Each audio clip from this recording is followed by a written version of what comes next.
സമസ്തയിലെ രൂക്ഷമായ ഭിന്നത പരിഹരിക്കാൻ സമവായവുമായി നേതാക്കൾ 100ാം വാർഷിക സമ്മേളന പ്രവർത്തനം ഏകോപിപ്പിക്കാൻ മായിൻ ഹാജി ചെയർമാനും മോയിൻകുട്ടി മാസ്റ്റർ കോർഡിനേറ്ററുമായ 7-അംഗ സമിതിക്ക് രൂപം നൽകി. മുശാവറയിൽ നിന്ന് സസ്പെൻഡ് ചെയ്ത മുസ്തഫൽ ഫൈസിയെ തിരിച്ചെടുക്കാനും ധാരണയായി. സമസ്തയിലെ ഇരു വിഭാഗങ്ങളും തമ്മിലെ തർക്കം പരിഹരിക്കാൻ ഏകദേശ ധാരണയായി. 100ാം വാർഷിക സമ്മേളന പ്രവർത്തനങ്ങളെ ബാധിക്കുന്ന സാഹചര്യത്തിലാണ് സമവായത്തിലെത്തിയത്. സമസ്തയിലെ ലീഗ് അനുഭാവികളും ലീഗ് വിരുദ്ധരും തമ്മിലുള്ള ആശയപ്രശ്നം പരിഹരിക്കാനാണ് സമവായത്തിലെത്തിയിരിക്കുന്നത്.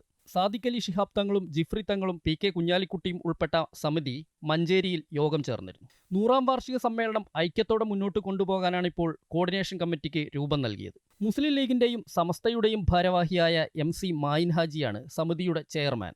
ലീഗ് വിരുദ്ധ വിഭാഗത്തിന്റെ പ്രതിനിധിയും സമസ്ത ജനറൽ മാനേജറുമായ K മോയിൻകുട്ടി മാസ്റ്ററാണ് കോർഡിനേറ്റർ. ലീഗ് അനുകൂലികളായ അബ്ദുസമദ് പൂക്കോട്ടൂർ, നാസർ ഫൈസി കൂടത്തായി എന്നിവരും ലീഗ് വിരുദ്ധ വിഭാഗത്തിൽ നിന്ന് ഹമീദ് ഫൈസി അമ്പലക്കടവ്, ഇബ്രാഹിം ഫൈസി പേരാൽ, സലാവുദ്ദീൻ ഫൈസി വല്ലപ്പുഴ എന്നിവരും ചേർന്നതാണ് സമിതി. സമ്മേളനവുമായി ബന്ധപ്പെട്ട് എല്ലാ പ്രവർത്തനങ്ങളിലും തീരുമാനമെടുക്കുക ഈ സമിതിയായിരിക്കും. ഇതോടെ സമ്മേളന പ്രവർത്തനങ്ങളിലെ നിസ്സഹകരണം ലീഗ് അനുകൂല വിഭാഗം അവസാനിപ്പിക്കും. ലീഗ് അനുകൂല മുഷാവറ അംഗമായിരുന്ന മുസ്തഫ ഫൈസിയുടെ സസ്പെൻഷൻ റദ്ദാക്കി മുഷാവറയിലേക്ക് തിരിച്ചെടുക്കാനും ധാരണയായി. തദ്ദേശ തെരഞ്ഞെടുപ്പ് അടുത്തിരിക്കെ പ്രശ്നം പരിഹരിക്കേണ്ടത് ലീഗിന്റെ കൂടി ആവശ്യമാണ്. S Vinesh Kumar, Amrita news, Kozhikode.